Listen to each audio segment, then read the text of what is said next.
Sin importar el frío, millones de fieles asisten a la Basílica para festejar a la Virgen de Guadalupe.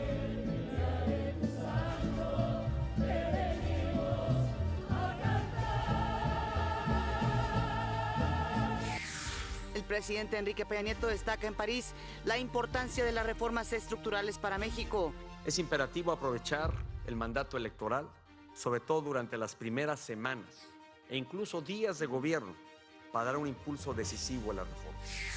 El verde ecologista acepta a José Antonio Meade como su precandidato a la presidencia. Aceptan a Pepe Meade como nuestro futuro precandidato, futuro candidato y próximo presidente de México. Una masa de aire polar mantiene bajas temperaturas en la mayor parte del país. Gobernadores respaldan en el Senado la Ley de Seguridad Interior. Con esta nueva ley estaríamos seguros de que le damos la certeza a las Fuerzas Armadas y también le damos la certeza a los ciudadanos. El presidente Peña Nieto envió al Congreso un paquete de iniciativas sobre justicia cotidiana.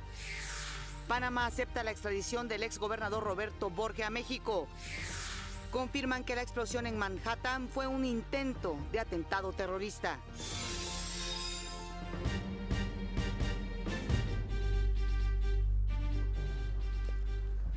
Hola, ¿qué tal? Muy buenos días. Qué gusto que nos acompañen en una edición más de México al Día, especialmente hoy, martes 12 de diciembre. Un saludo a todas las lupitas de este país. En este momento la temperatura 3 grados centígrados, como siempre. Un saludo muy afectuoso también a quienes nos están viendo en el interior de la República Mexicana. Saludo con gusto, como cada mañana, a mi compañero Omar Cepeda. Omar.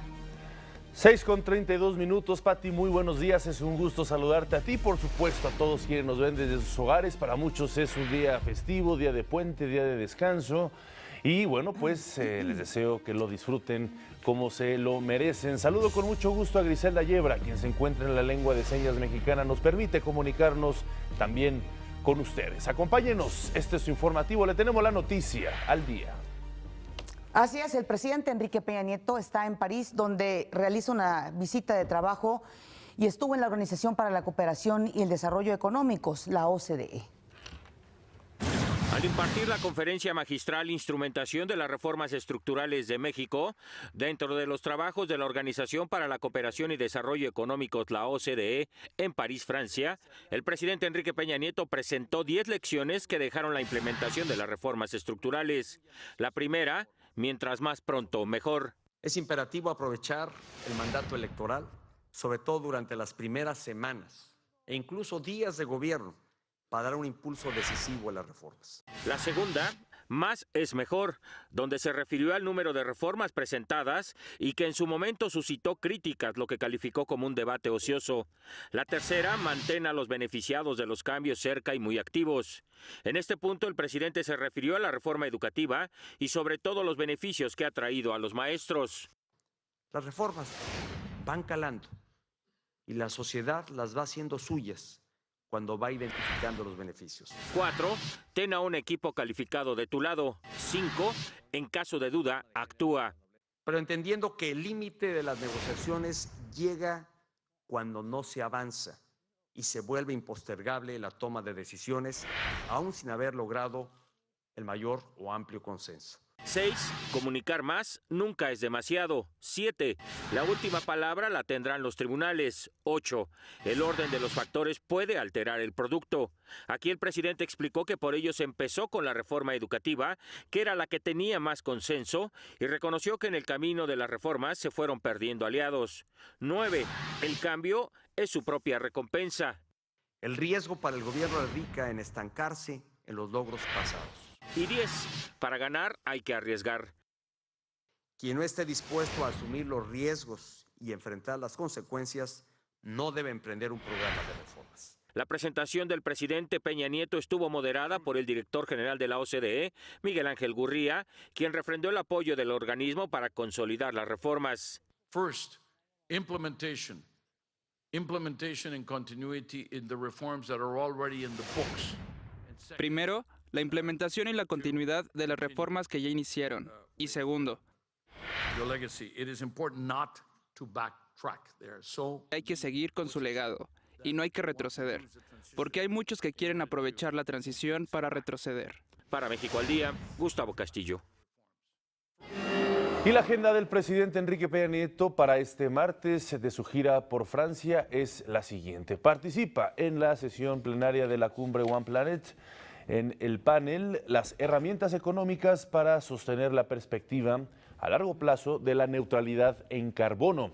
Estará presente en la ceremonia de clausura de la cumbre. También dará un mensaje a medios de comunicación mexicanos y por la noche regresa a México.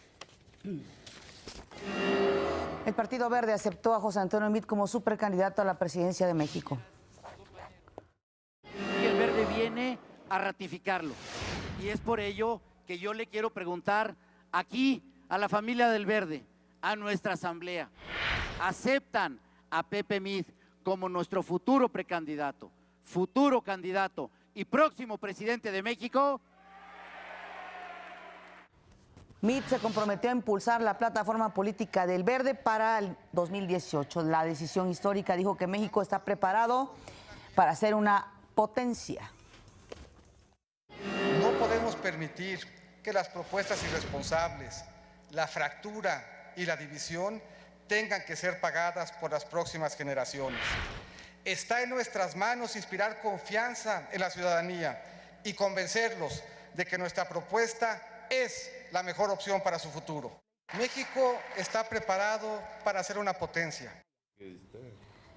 El PRI y el Verde deben formalizar la coalición ante el Instituto Nacional Electoral antes del 14 de diciembre. También José Antonio Meade se reunió con el expresidente Vicente Fox en lo que denominó un diálogo constructivo y así lo dio a conocer a través de su Twitter. Posteriormente, el precandidato del PRI, José Antonio Meade, se reunió con los líderes de la Fundación Colosio, José Murat, y del Organismo Nacional de Mujeres Priistas, Hilda Flores Escalera. Meade se dijo agradecido por la forma en la que está evolucionando su precandidatura. Es una comida importante con las expresiones más relevantes del partido, ya en vísperas de empezar un proceso de precampaña y en la oportunidad de hacer un reconocimiento y ratificar la confianza que se le tiene al presidente Enrique Ochoa Reza, a la secretaria general Claudia Ruiz Massieu y lo agradecido que estamos de cómo esto ha venido evolucionando y caminando. La Comisión Política Permanente del Consejo Nacional del PRI aceptó el registro de Miquel Arriola como precandidato a la Ciudad de México. Claudia Ruiz Massieu, secretaria general del PRI, informó que Arriola satisface plenamente con los requisitos solicitados. Aprobada por unanimidad, señor presidente.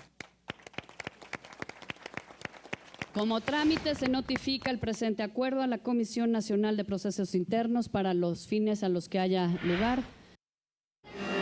Eso en el PRI. Mientras tanto, el jefe de gobierno de la Ciudad de México, Miguel Ángel Mancera, dijo que lamentaba que dentro del frente no hubiera habido un método democrático para elegir al candidato presidencial.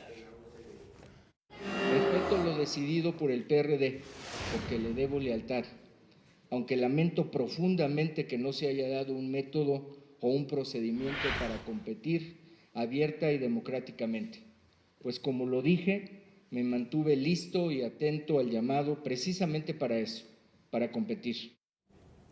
No obstante, precisó que seguirá apoyando la idea de esta coalición y aseguró que continuará al frente de la capital del país para encabezar las tareas de reconstrucción tras el sismo. Vamos a hacer una breve pausa, regresamos con más información. Esto es México al Día.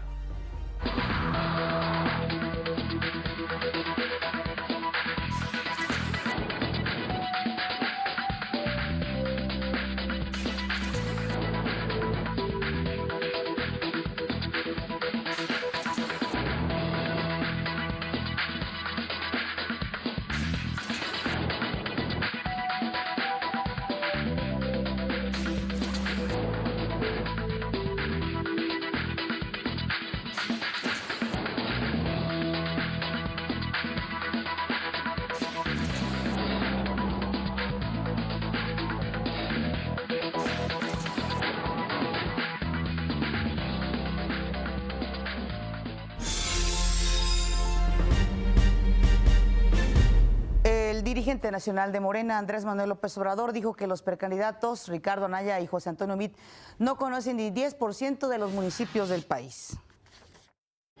No les da el sol, están blancos, puchos,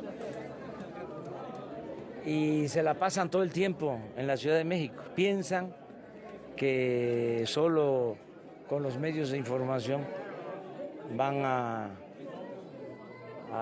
ganar, y no es así.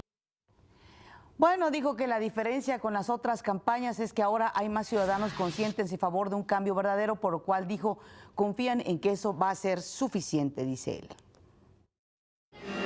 En otros temas, el presidente municipal de Guadalajara, Enrique Alfaro, se registró como precandidato al gobierno de Jalisco por Movimiento Ciudadano. En los próximos días dejará su cargo para dar inicio a su campaña. Alfaro llamó a sus seguidores a unirse a partir de los principios de rendición de cuentas, participación ciudadana, equidad de género y transparencia.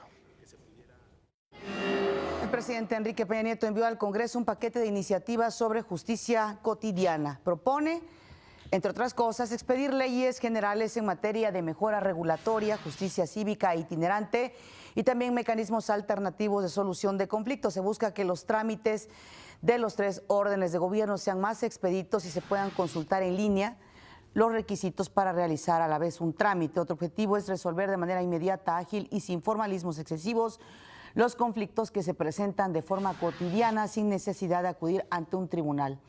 Con la justicia itinerante se acercarán trámites y servicios del gobierno a las comunidades alejadas, marginadas o de difícil acceso. Se intenta resolver los conflictos privilegiando la solución amigable y también la participación de las partes. Estas iniciativas derivan de las recientes reformas constitucionales publicadas el 5 de febrero en materia de justicia cotidiana. Y gobernadores de diversos estados de la República respaldaron la Ley de Seguridad Interior. Durante una reunión con integrantes de las comisiones dictaminadoras del Senado, los mandatarios de Jalisco, Colima, Guerrero, Tlaxcala, Querétaro, Durango y San Luis Potosí, además del jefe de gobierno de la Ciudad de México, hablaron en favor de la minuta. Coincidieron en que sus entidades requieren del respaldo de las Fuerzas Armadas en la lucha contra el crimen. Con esta nueva ley estaríamos seguros de que le damos la certeza a las Fuerzas Armadas y también le damos la certeza a los ciudadanos de que éstas actuarán siempre con estricto apego a derecho y por ende con estricto respeto a los derechos humanos. La lucha que se enfrenta todos los días por parte de la Policía del Estado sería impensable sin la presencia que han manifestado las Fuerzas Armadas. Es procedente para nosotros que esta minuta pueda ser considerada con ustedes y aprobada. Estoy a favor de que las Fuerzas Armadas tengan un marco normativo como lo han solicitado. Si hoy se retiraran de estas tareas, se colocaría en un jaque y en un grave riesgo a la seguridad nacional. El secretario de Gobernación, Miguel Ángel Osorio Chong, se reunió con el gobernador mexiquense Alfredo del Mazo para dar seguimiento a las labores de seguridad ahí en ese estado. En las instalaciones del Centro de Control C5 en Ecatepec, informó que derivado de la estrategia para reducir la violencia y la delincuencia, Tultitlán, Tecámac y Valle de Chalco salieron de la lista de los 50 municipios más inseguros del país. Osorio dijo que seguirán trabajando para garantizar la seguridad de los mexiquenses. Seguiremos trabajando conjuntamente, que hay muchos más temas que hemos tocado, que son parte de la estrategia, pero sin duda creemos que lo que hoy se está preparando, lo que hoy ya se está operando, lo que está claro en objetivos sobre algunos delincuentes, nos dará el resultado que esperamos para la seguridad de los mexicanos. Y la Secretaría de la Función Pública inhabilitó por 4 años a la empresa constructora Odebrecht por ocasionar daños a Pemex equivalentes a 119 millones de pesos en las obras de acondicionamiento de tierras en la refinería de Tula, Hidalgo. Por ello, la filial de Odebrecht no podrá celebrar contratos con cualquier dependencia del gobierno en la que se utilicen recursos federales. 12 de diciembre, Día de la Virgen de Guadalupe en nuestro país, y así se vive la fe de los fieles mexicanos durante este día. La fe camina de día, noche y madrugada. Son miles y miles de peregrinos que se sumaron a los festejos del 486 aniversario de la aparición de la Virgen de Guadalupe en el Cerro del Tepeyac. Desde San Martín Texmelucan, Puebla. Vengo a pedirle un favor grande y pues sí me lo cumple. Entonces por eso, ahora sí que no importa que me sangren las rodillas. Las personas provenientes de diversos estados de la República o de alguna de las 16 delegaciones de la Ciudad de México llegaron en bicicleta, caminando e incluso de rodillas para pedir trabajo, salud, entre muchas otras plegarias.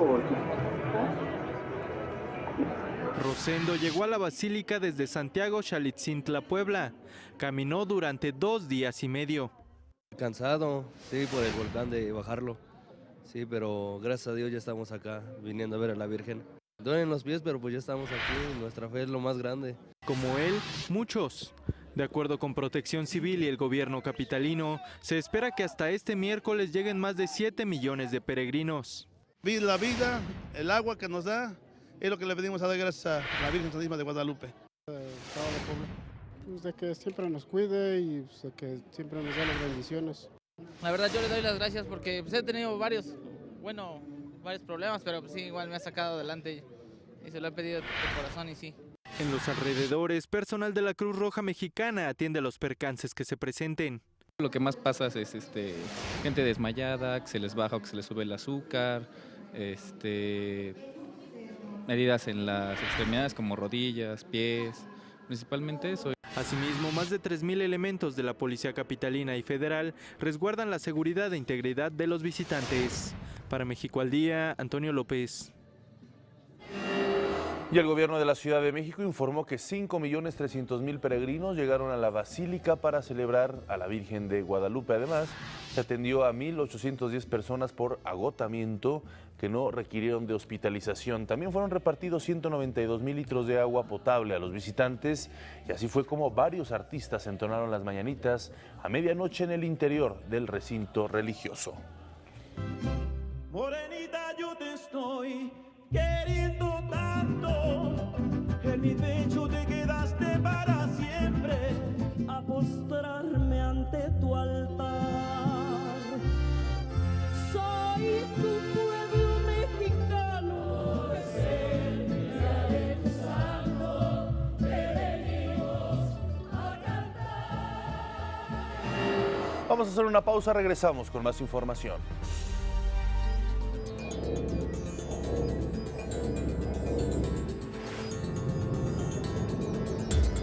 La Corte Suprema de Panamá dio el visto bueno para que el exgobernador de Quintana Roo, Roberto Borge, sea extraditado a nuestro país. Esto luego de rechazar los recursos legales presentados por su defensa con los que buscaba detener el proceso de extradición. Borge será juzgado en México por los delitos de lavado de dinero, aprovechamiento ilícito de poder, peculado y desempeño irregular de la función pública. Quedó a disposición de la presidencia panameña para que defina la fecha de entrega a las autoridades mexicanas. En Nueva York, Estados Unidos, se registró el intento de un atentado. Ayer se lo informábamos prácticamente unos minutos de haber sucedido.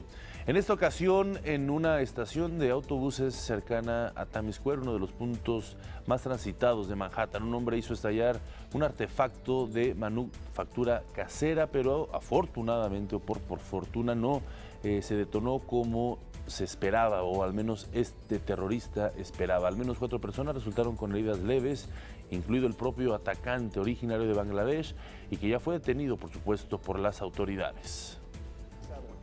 Seamos claros, este fue un intento de ataque terrorista. Gracias a Dios el atacante no logró su cometido. Gracias a Dios la respuesta llegó enseguida para controlar la situación y asegurarse de que la gente estuviera a salvo.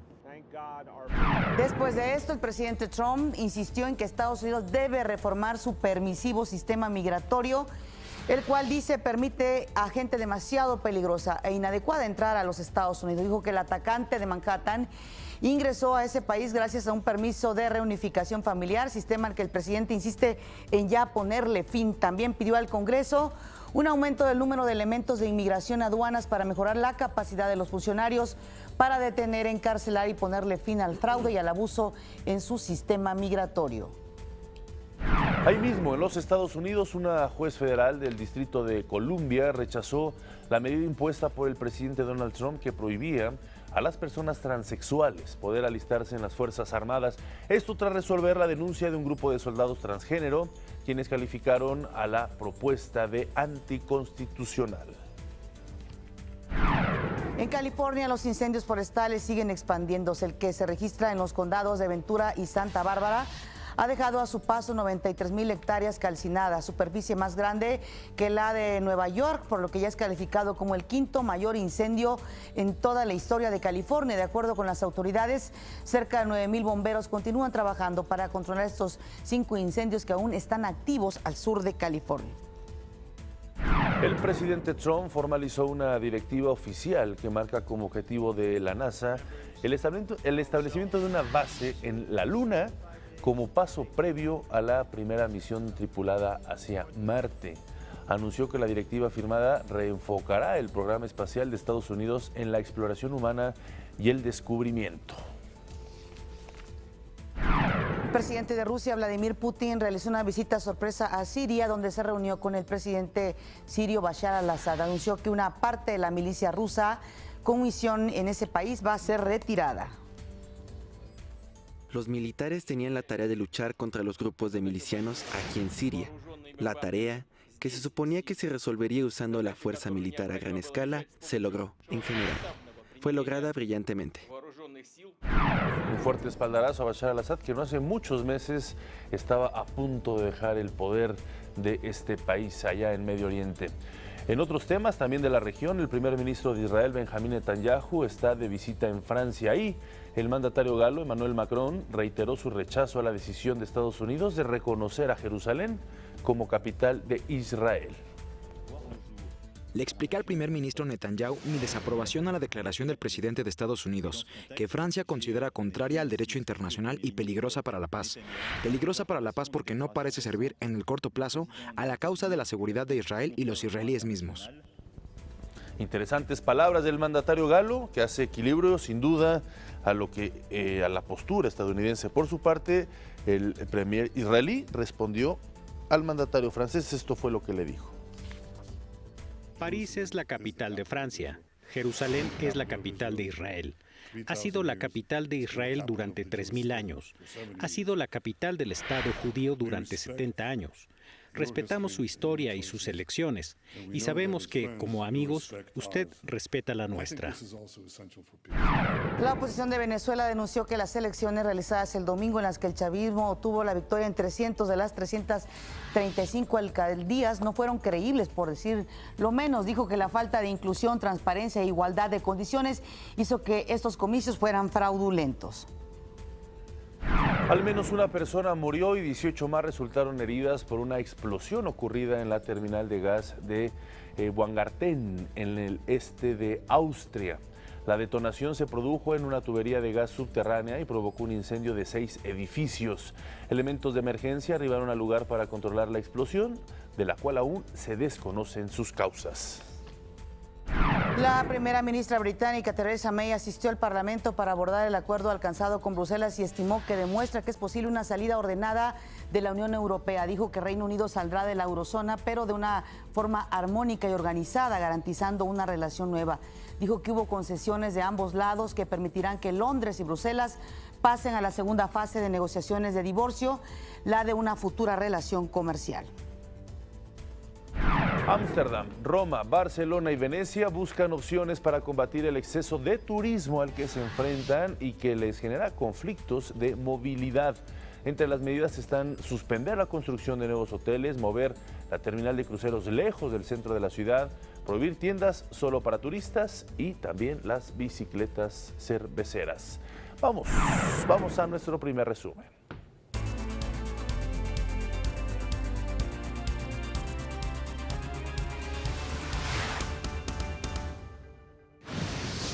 Es imperativo aprovechar el mandato electoral, sobre todo durante las primeras semanas e incluso días de gobierno, para dar un impulso decisivo. Desde París, el presidente Enrique Peña Nieto presentó 10 resultados por las reformas estructurales en nuestro país.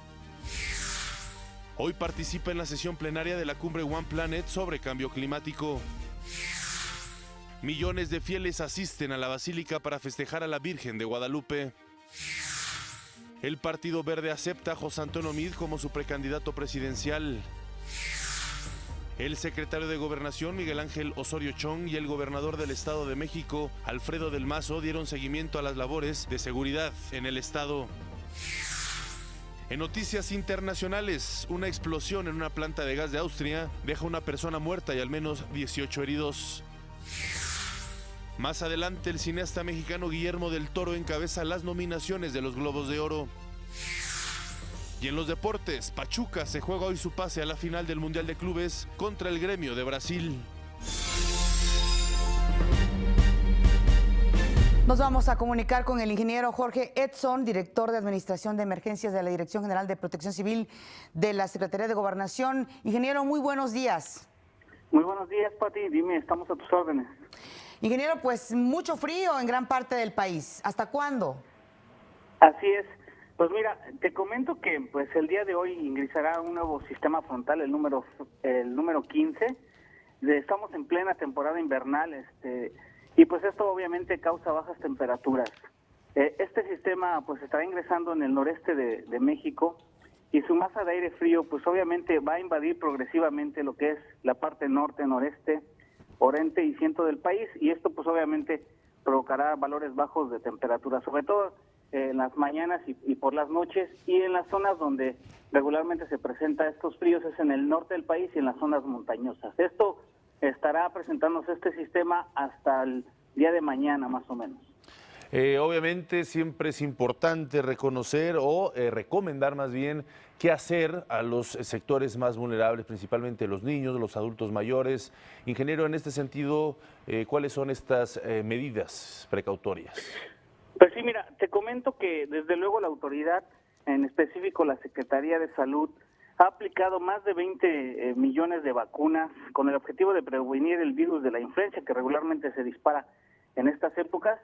Y desde luego también las autoridades locales, protecciones civiles, han instalado sus consejos para coordinar cualquier situación que requiera de apoyo a la población, y se han distribuido también en las zonas más vulnerables algunos insumos como son cobijas para poder ayudar a mitigar estos efectos de las bajas temperaturas.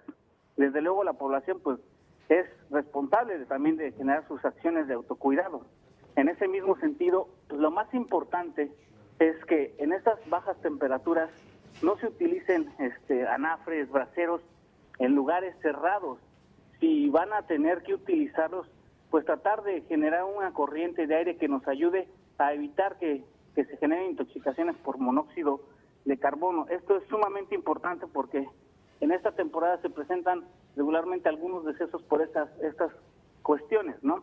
Y desde luego también, pues como baja la temperatura, muchas carreteras se tornan resbaladizas, se genera nieve o aguanieve, entonces evitar transitar en la medida de lo posible o extremar las precauciones al conducir por estas carreteras, ¿no? También se presenta regularmente baja visibilidad. La baja temperatura genera bruma, neblina, y pues hay que extremar las precauciones y respetar sobre todo las indicaciones al tránsito vehicular. Hay que abrigarse adecuadamente en esta temporada y no permanecer también por periodos prolongados en vehículos cerrados, sobre todo cuando estamos estacionados en un lugar cerrado. Podemos generar ahí una intoxicación. Y en caso de que nuestra vivienda se encuentre en un lugar vulnerable ante la presencia de bajas temperaturas, pues tener a la mano los directorios y estar bien ubicados los refugios temporales para en caso de que sea necesario poder acudir. Ahora, Jorge, estas caídas de nieve que se han visto en algunas partes de la República Mexicana son hechos inusuales. ¿Desde cuándo no ocurría un fenómeno así como el que se está viviendo? Pues mira, no es tan inusual. Sí, el Frente Frío número 14, que generó la primera tormenta invernal, generó algunas acumulaciones de nieve importantes, sobre todo en el norte del país, y ante estas situaciones, pues desde luego la autoridad local, en coordinación con la autoridad federal, pues detonaban todas las acciones preventivas, como cierres carreteros, para evitar tener accidentes de tránsito. Te comento, en esta temporada, sobre todo en el norte del país y en las zonas altas, generalmente se presentan nevadas o caída de aguanieve, o lo que son heladas. Estas heladas, pues obviamente, pues congelan algunas cuestiones como puede ser el asfalto y se pueden generar accidentes. Entonces es temporada de que se generen estos fenómenos y pues hay que estar muy atento a las recomendaciones que indique la autoridad. Una de las medidas que nos comentabas precisamente es tener cuidado, es precisamente tener cuidado con algunas medidas que buscan contrarrestar los fuertes fríos, como encender fogatas, encender chimeneas, incluso mantener estufas prendidas por un amplio tiempo, también las calefacciones, porque esto puede generar también la expulsión de gases tóxicos e intoxicar a las personas. Creo que ahí también se debe hacer un especial énfasis. Así es, en esta temporada, como bien lo indicas, pues en las zonas altas o en las zonas rurales regularmente la gente acostumbra a generar alguna acción para mitigar la baja temperatura, y algunas de esas acciones es pues prender anafres, braseros en el interior de las viviendas. Cuando esto suceda, pues hay que generar una circulación de aire para evitar que se genere ahí la acumulación de monóxido de carbono, y pues este gas uno no lo percibe, puede quedarse dormido y perder la vida. Entonces hay que tratar de evitar al máximo el uso de estos artefactos, y si se va a utilizar, que se utilice con una ventilación adecuada. Claro. El número de emergencia es el principal en caso dado de sufrir alguna problemática de estas que comentábamos, es el 911. Así es, el 911, ahí pueden reportar cualquier situación que sea requerida la atención de un servicio de urgencias. Claro.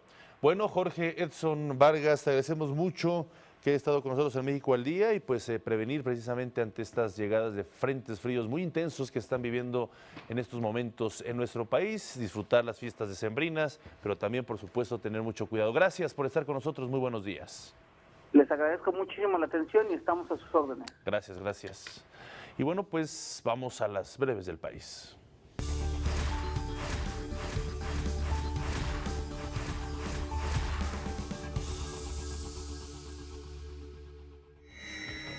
El ingreso de un nuevo frente frío por el noroeste del país mantendrá las heladas en gran parte del territorio nacional. Se esperan temperaturas inferiores a -5 grados en 21 estados. Un niño de entre 11 y 13 años murió en el interior de una escuela primaria en Cadereyta al dispararse con un arma escuadra calibre 45 durante el recreo. Hombres armados desnudan y golpean a jóvenes en Culiacán bajo el argumento de ser ratas y abusones.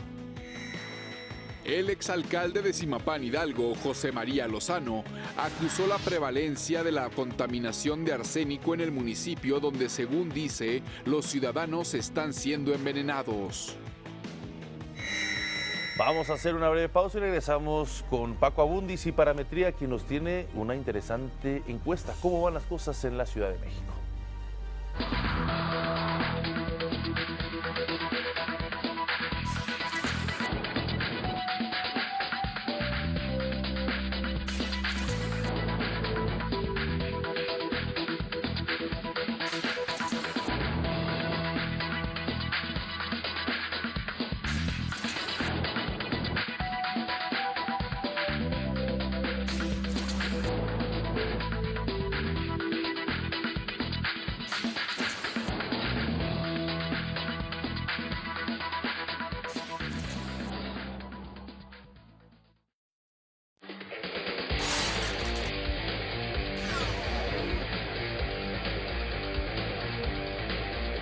Martes de Parametría ya está con nosotros, aún en este día de descanso para muchos, Paco Abundis, con quien vamos a hablar de cómo están las preferencias electorales aquí en la Ciudad de México. Paco, qué gusto que estés con nosotros. Buenos días, un gusto Buenos días. Paco, bienvenido. ¿Cómo se define un día de descanso? Pues no lo sé, depende. Cuando no hay bancos. Y hoy no hay bancos. Hoy no hay bancos. A mí la vez que me sorprendió, pero hoy no hay bancos.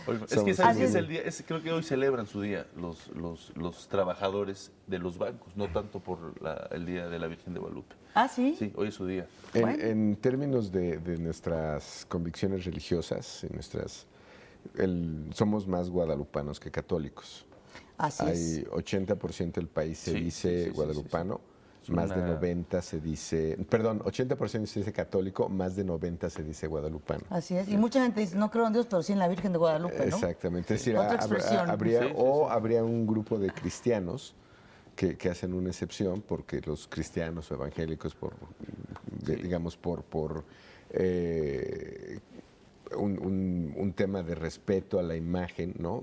No adoran otras imágenes que no sea Cristo o que no sea Dios como tal. Y a nivel mundial tiene pero una hacen gran una repercusión, excepción, ¿no? con la Virgen. Sí. Está en iglesias o catedrales tan importantes como la de Notre Dame en París, la imagen de la Virgen de Guadalupe, o en la de San Patrick en Nueva York. O sea, son y única imagen de alguna virgen en estos templos. Tan No tienen capillitas, tienen capillotas. Exacto. Pero bueno, vamos a hablar ahora de política. Oye, hablamos de dos temas que nos recomiendan no hablar, ¿no? Religión y política. Exacto. Digo, para no pelearnos. Exacto. Pues son mediciones que tenemos sobre la Ciudad de México. Es una serie, ¿no? Cuando levantamos o hacemos nuestra serie nacional, también hacemos en la Ciudad de México. Hay que decir que en la Ciudad de México tiene, para cuestiones de medición, tiene una gran virtud. Es lo más parecido a bueno, bonito y barato. O sea, es una ciudad muy grande, es una ciudad muy homogénea. En términos de distribución de población, solamente con 2 jefaturas delegacionales tenemos 40% de la ciudad. Iztapalapa tiene un 20% de esta ciudad y Gustavo Madero tiene el otro 20%. Entre esas dos tenemos 40% de esta ciudad. Entonces, y bueno, si lo completamos con las otras 14, podemos tener una muestra muy, muy robusta con 400 casos, porque más allá del tamaño de la muestra, lo que importa es la varianza. Si es muy distinto el de Iztapalapa que el de Coajimalpa, o el de Coajimalpa que el de Álvaro Obregón, en fin, a lo que voy es, esta serie que tenemos es relativamente, nos gusta mucho porque la podemos comparar con lo nacional. En términos, es representativa por el tamaño a lo que podría ser el país, ¿no? Así es, y porque somos una ciudad muy, muy homogénea. Dicho esto, les presento algunos números que creo que les pueden llamar la atención. Primero son niveles de conocimiento. Aquí tenemos por lo menos 2 candidatas, bueno, una ya es candidata, otra sería precandidata a ocupar la jefatura de gobierno de esta ciudad. Y pues aquí nos falta el candidato Miquel Arreola, ¿no? Que sería del PRI, porque bueno, se hizo antes, exacto. Este es del 28 de octubre al 1 de noviembre. Si ven, la que tiene mayor conocimiento es Alejandra Barrales con 67%, luego vendría Ricardo Monreal, que bueno, fue un precandidato, en principio ya no lo es, 52%, Claudia Sheinbaum 46%, que ya viene creciendo muy rápidamente, como veremos en los siguientes gráficos, Patricia Mercado 34%, Salomón Chertorivsky, que sí es un precandidato. Aquí nos faltaría Agüed, el exsecretario de Salud, que en principio acaba de expresar sus deseos. Así es, esa es la columna de la izquierda. La columna de la derecha, que hemos visto ya antes esta tabla, esta diapositiva en esta distribución, es la opinión efectiva, que es las buenas opiniones, que es la cuarta columna, menos las malas, que es la penúltima, es decir, lo que está en verde contra lo que está en rojo. Y como vemos, pues la mayor parte de estos precandidatos o candidatos están en números negativos, es decir, son más sus opiniones negativas que las positivas.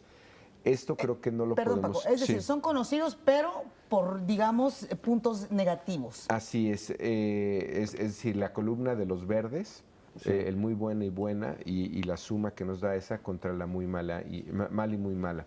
Hay que decir que esto no lo podemos tomar literal. ¿A qué voy? Estamos probablemente en la región del país, en la ciudad más crítica de este país, y toda nuestra clase política no tiene buenos números. Entonces, el que estos personajes no tengan buenos números, no lo podemos tomar, lo podemos tomar en términos comparados en todo caso. Entonces tendríamos que Alejandra Barrales tiene menos 32 en el saldo de positiva contra negativa, Ricardo Monreal menos 21, Claudia Sheinbaum menos 1, Patricia Mercado menos 19 y Salomón Chertorivsky menos 29. Pero otra vez, si lo vemos en un mapa, como dice el siguiente gráfico, veremos que en el eje de la horizontal tenemos nivel de conocimiento y en el eje de la vertical tenemos opinión. Si vemos prácticamente, salvo Claudia Sheinbaum, que está muy pegada al 0 o ella tiene -1, todos estarían en números bajos, pero esto hay que tener cuidado con la lectura de estos números porque prácticamente es así para toda la clase política de este país, ¿no? Claro. Siguiente gráfico, si vemos solamente son dos tendencias, la de Alejandra Barrales. Vemos cómo ha estado su nivel de conocimiento. Ya para enero del 13 la conocí el 55%. Es decir, ya era bastante más de la mayor parte de la población y si vemos se ha movido en esos niveles, pues prácticamente de enero del 13 a octubre del 17 ha crecido, pero no de manera sustancial. Claro. Y si vemos en julio del 13, por ejemplo, gozaba de muy buena opinión, agosto del 13 también, pero baja a números negativos que yo se lo atribuyo más a un tema de juicio de la clase política y no de ella propiamente. Es el siguiente gráfico, es Claudia Sheinbaum. Ella la tenemos registrada apenas desde marzo del 16, antes no habíamos visto, ¿no?, su presencia pública o su aspiración a la jefatura de la ciudad. Ven cómo ella crece rápidamente de marzo del 16, septiembre del 16, marzo del 17 y octubre del ahora, ¿no?, crece a 46% y si vemos su imagen venía siendo positiva, pero de hecho en términos agregados digamos que tenemos una de las más negativas. Preferencia electoral, que son nuestros últimos 3 gráficos y pues tengo que hacer ahí algunas observaciones. Paco, Sí. permítenos ir a una breve pausa para precisamente regresar con estas gráficas que tienes ahí pendientes y que seguramente... No estaba pensado así, pero es para crear tomar aire. expectativa y suspenso. Perfecto. Gracias. Regresamos, vamos para una pausa, regresamos.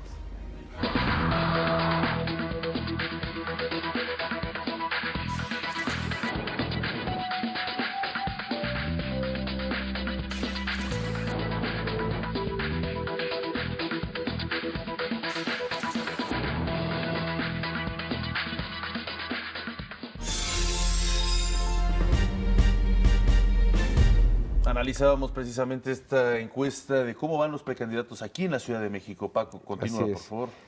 Pues revisamos cómo Sí. está su nivel de conocimiento, su imagen, y esta ya es la de preferencia. En la izquierda tenemos algo que se llama preferencia bruta, preferencia efectiva a la derecha, que esto es cuando quitamos el ninguno, no sabe y no contesta, magnifica las diferencias. Si vamos a la de la izquierda, vemos que pues tenemos digamos, para el histórico de esta serie, como verán en el siguiente gráfico, este es un dato fuera de rango, digamos, fuera de... tenemos Morena muy disparado y los otros partidos políticos, las siguientes fuerzas electorales las tenemos en un orden distinto al histórico que tenemos, que este es el que me parece más relevante. Prácticamente desde hace... pues un par de años ya, o sea, digamos desde... esto es algo que llamamos el poll of polls, sí, que es la suma de las mediciones. Sí. La línea que está arriba, voy a tener que leer e interpretar esta porque está un poco saturada, pero estas son mediciones de Reforma, de Parametría, del Universal, del Financiero, de como lo que aparece hoy en El Economista. Sí. Si ven, todas coinciden en esa línea roja. Esa línea roja se llama Morena. Y todas lo tenemos entre, pues las últimas mediciones, alrededor de 40 puntos. 40 a veces se va a 44. Esta última medición que ven ahí, que es nuestra, es un número fuera de rango, pero a veces hay que atender esos datos porque no sabemos si van a marcar una tendencia. Claro. Y si pusiéramos una línea en medio de lo que está ahí, de todos esos números, veríamos que es una tendencia con una línea positiva que va hacia arriba. Si ustedes pusieran una línea ahí, ven, y lo que nos diría eso es que Morena viene creciendo.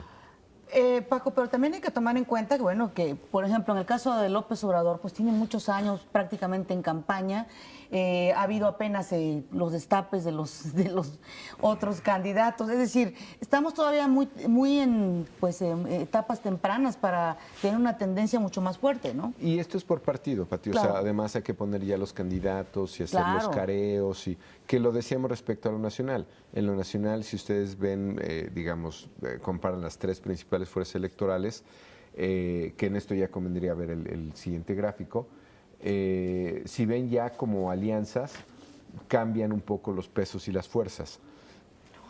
Si ven en esta Morena, y digamos el que le compite más a Morena es el Frente, y el que se queda atrás es el PRI con su alianza. No queda claro todavía qué va a ser Nueva Alianza, ahí le estamos dando por hecho que se iría con el Verde y con el PRI, es una decisión no tomada, tampoco el PES, pero así han actuado en el pasado, entonces hicimos un escenario de qué pasaría. Lo del Frente ya es un hecho. Digamos, esta medición sí considera al Frente como algo ya factual, pero si ven en este último, vemos cómo cambian los pesos de cada fuerza y el más competitivo para, digamos, hacer una competencia con Morena sería el Frente. Otra vez, como vieron en el gráfico pasado, hay que señalarlo, estamos midiendo a Morena particularmente arriba en esta medición, pero está entre 40 y 45 puntos y el Frente más entre 30 y 35. Está un poco más cerrada de lo que se ve aquí. Dato fuera de rango, tendencia, no lo sabemos.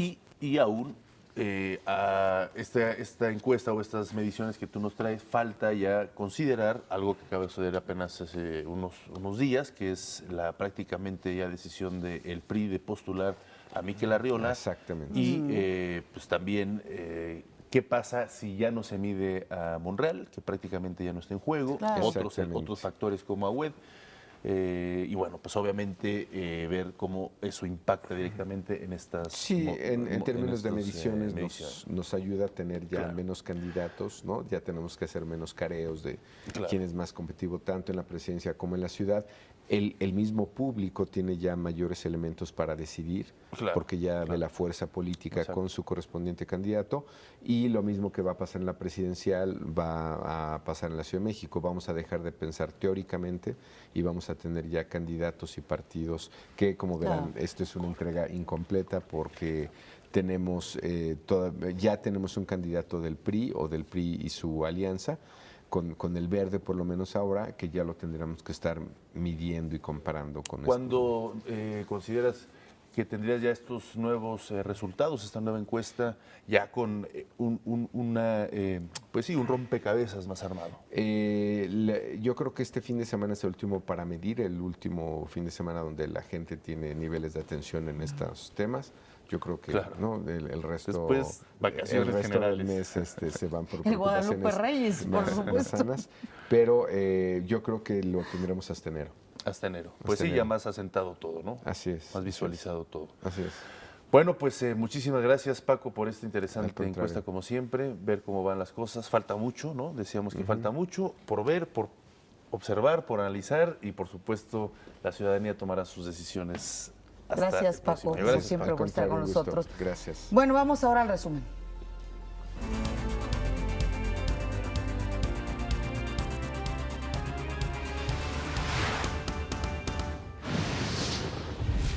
El presidente Enrique Peña Nieto envió al Congreso un paquete de iniciativas sobre justicia cotidiana. El Consejo Político Nacional del PRI aceptó el registro de Miquel Arriola como precandidato de su partido al gobierno de la Ciudad de México. La Secretaría de la Función Pública inhabilitó por 4 años a la empresa constructora Norberto Odebrecht por ocasionar daños a Pemex. La SEP informó que durante la segunda jornada de la evaluación del desempeño docente 2017-2018 participaron 95.5% de los maestros en todo el país. En noticias internacionales, la Corte Suprema de Justicia de Panamá dio el visto bueno para que el exgobernador de Quintana Roo, Roberto Borge, sea extraditado a México. Más adelante, una réplica del libro impreso con tipos móviles de metal más antiguo del mundo fue donada por la Embajada de la República de Corea en México al Instituto Nacional de Antropología e Historia. Y en los deportes, los Delfines derrotaron 27-20 a Patriotas en el cierre de la semana 14 de la NFL.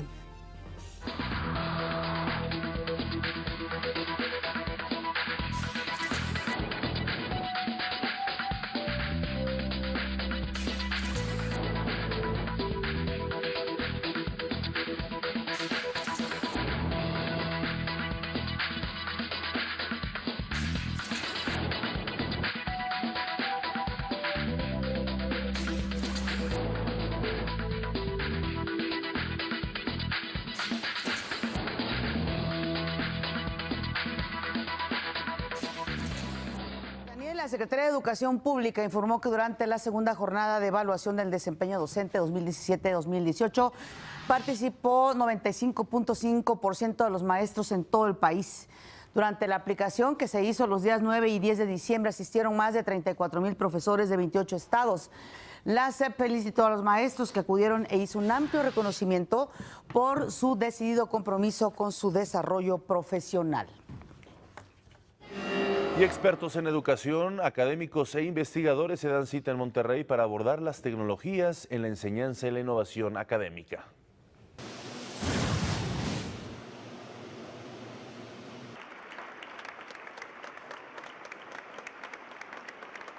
En Monterrey, Nuevo León, comenzó el 4º Congreso de Innovación Educativa, en donde expertos en educación, académicos e investigadores de universidades públicas y privadas analizarán la manera de enseñanza en el nivel superior ante la era tecnológica y digital y el planteamiento de las universidades del futuro. Yo creo que las universidades van a dejar de ser de tiempo limitado y van a ser plataformas de la vida. Y seguramente se van a conectar en formas muy diferentes en lugar de lugares cerrados, como decía ahorita Pablo, y como decía Santiago, ese humanismo, esa creación de conciencia del ser humano va a renacer. Durante 3 días, más de 20 ponentes de talla internacional impartirán 10 conferencias magistrales, más de 270 ponencias y talleres sobre tecnologías de la educación, innovación académica en salud, herramientas digitales de estudio y propuestas para la enseñanza superior con miras al pensamiento crítico y la formación de ciudadanos comprometidos con transformar la sociedad. Preveo, ojalá sí ocurra, que la educación en 10 o 20 años sea incluyente, sea efectiva y eficiente, pero no desde el punto de vista puramente empresarial, sino desde el punto de vista humanístico y educativo. Desarrollar el pensamiento crítico, ese pensamiento crítico del que tanto hablamos y del cual vemos los resultados de que no se ejerza de una manera apropiada. La formación de las universidades del futuro tiene que combinar estos dos aspectos que son vitales, la formación en humanidades, hacer ciudadanos cosmopolitas, pero también hacer que el potencial de la tecnología y de las digital skills, las habilidades digitales, las tengan también todos los graduados del futuro. Otro de los planteamientos en este congreso es la formación de las nuevas generaciones con capacidades de liderazgo, emprendimiento y cultura general. Es extraordinariamente importante educar a emprendedores de todos tipos para poder hacerlo. Esos alumnos que vienen a nosotros deben entender al mundo y deben entender la historia, la geografía, los deseos, la psicología. Necesitan entender qué es el mundo y para poder satisfacer las necesidades del mundo. En esta ocasión, el 4º Congreso Internacional de Innovación Educativa tiene como invitado de honor a la Universidad Nacional Autónoma de México.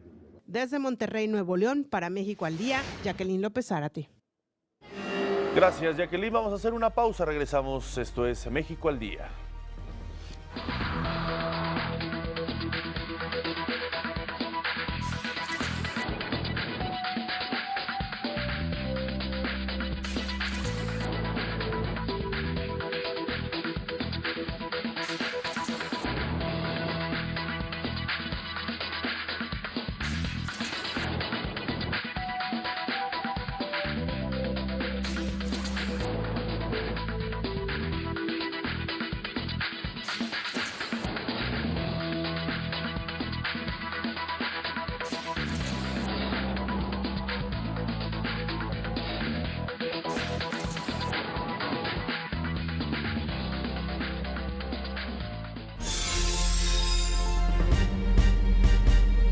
La campaña Corazón Azul contra la trata de personas lanzada por la Secretaría de Gobernación y la Oficina de la ONU contra las Drogas contribuyó con un aumento superior al 100% de las llamadas en la línea ciudadana contra la trata de personas. De lo que se trata es de visibilizar esta realidad, de tener claro que hay distintas formas de trata y que tenemos que trabajar y enfrentarlas, cada una de ellas. Reconocemos el trabajo de la oficina y reconocemos en Luis y a través de Luis el trabajo de la sociedad. Ha sido importantísima su colaboración con la campaña, con la posibilidad de que cualquier persona víctima de trata puede encontrar un canal seguro, un canal profesional para atender esta problemática. Vamos con Cris Pando, quien nos tiene en su sección Sembrarte, precisamente una forma distinta de apreciar la vida.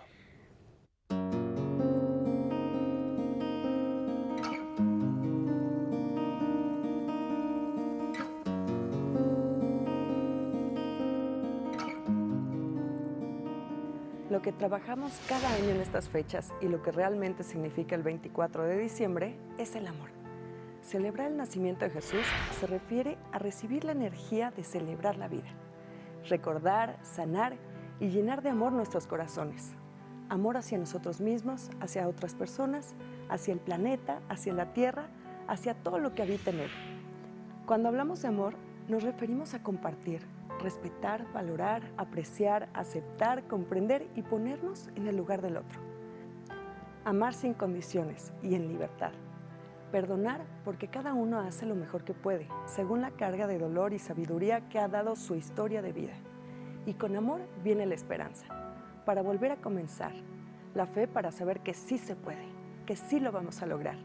No podemos estar en el presente añorando el pasado, ni siquiera preguntándonos por qué sucedió. Hay que soltarlo, desprenderse y volar. No podemos ser niños eternos, ni adolescentes tardíos, ni empleados de empresa toda la vida. También hay hechos que pasan y hay que dejarlos ir. En la vida hay que ir hacia adelante, nunca hacia atrás. Noviazgos, amistades que no clausuran y las necesidades de aclaraciones, de palabras que no se dijeron, silencios que nos invadieron. Y todo esto es parte de resolver una responsabilidad de nosotros mismos. Si puedes enfrentarlos ahora, hazlo. Y si no, déjalos ir. Cierra capítulos, decide que no vuelvan, pero no por orgullo ni por soberbia, sino porque tú ya no vibras ahí, en ese lugar, en ese corazón, en esa habitación, en esa casa, en esa oficina, en ese oficio. Tú ya no eres el mismo que fuiste hace 2 días, hace 3 meses, hace 1 año. Por lo tanto, no hay nada que volver. Da la vuelta a esa página. Esa es la vida, la única que tenemos. Abrázala.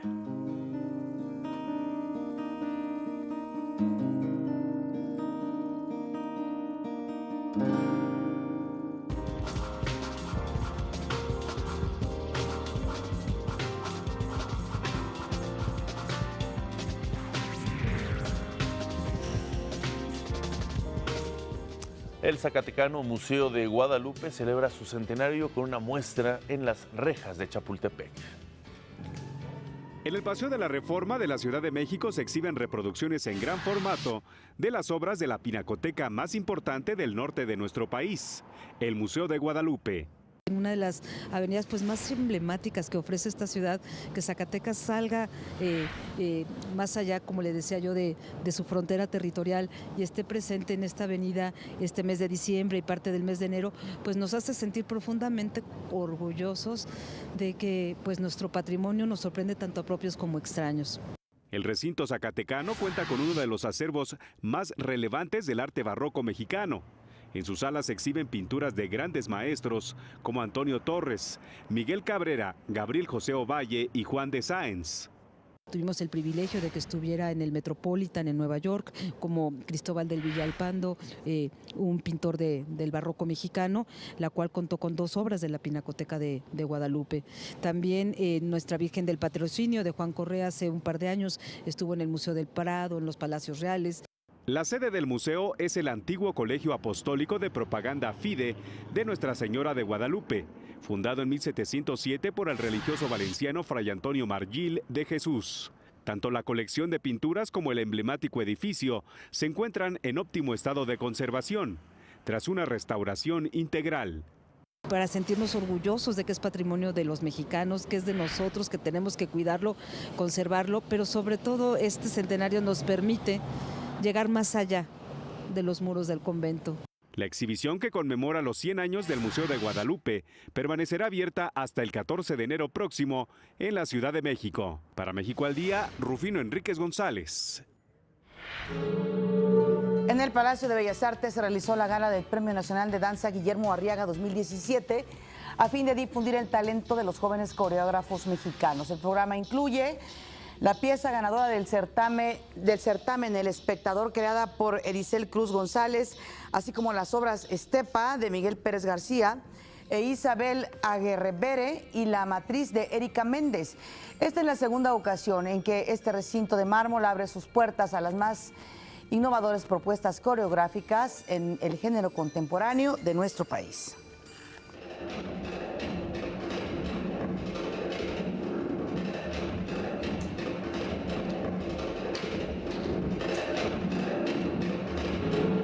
Y una réplica del libro impreso con tipos móviles de metal más antiguo del mundo fue donado por la Embajada de la República de Corea en México al Instituto Nacional de Antropología e Historia. Se trata del facímil de una antología filosófica elaborada por un grupo de monjes en el año 1377, 7 décadas antes que la Biblia de Gutenberg. El documento se exhibirá al público en el Museo Nacional de las Culturas, ubicada en Moneda 13, en el centro histórico. Guillermo del Toro fue nominado como mejor director por la película La Forma del Agua en la 75 edición de los Globos de Oro. Del Toro y Vanessa Taylor recibieron también una candidatura al mejor guión.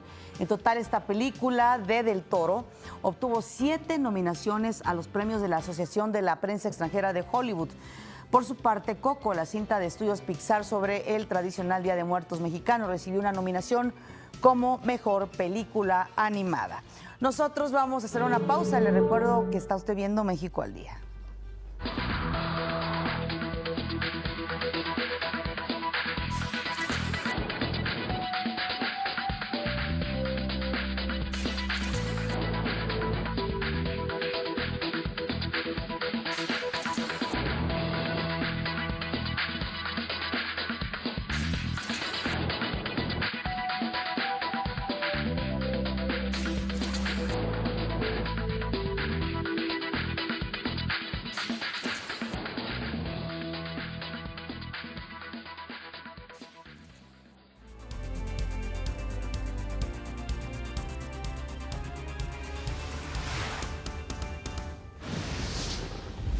El presidente Enrique Peña Nieto participa en la sesión plenaria de la cumbre One Planet sobre cambio climático en París. Millones de fieles asisten a la Basílica para festejar a la Virgen de Guadalupe. El Partido Verde acepta a José Antonio Meade como su precandidato presidencial. El Consejo Político Nacional del PRI aceptó el registro de Miquel Arriola como precandidato de su partido al gobierno de la Ciudad de México. La Secretaría de la Función Pública inhabilitó por 4 años a la empresa constructora Norberto Odebrecht por ocasionar daños a Pemex. En noticias internacionales, al menos una persona murió y 18 más resultaron heridas por una explosión ocurrida en la terminal de gas de Baumgarten en Austria. El Zacatecano Museo de Guadalupe celebra su centenario con una muestra en las rejas de Chapultepec. Y en los deportes, hoy Pachuca enfrenta al Gremio de Brasil en las semifinales del Mundial de Clubes. Muchísimas gracias, protéjanse, hace mucho frío, disfruten este día, pásenla bien, pero felicidades a todas las Lupitas del país, especialmente a mi tía Lupita Bremont, porque no iba yo iba a quedar con las ganas de felicitar de veras a tantas Lupitas en este país. Gracias a Griselda Yebra, que nos acompaña en el lenguaje de las señas, pero sobre todas las cosas a usted que nos ve. Este es un esfuerzo informativo de televisión educativa. También a Lupita Cifuentes. Muchas Lupitas. Hasta luego.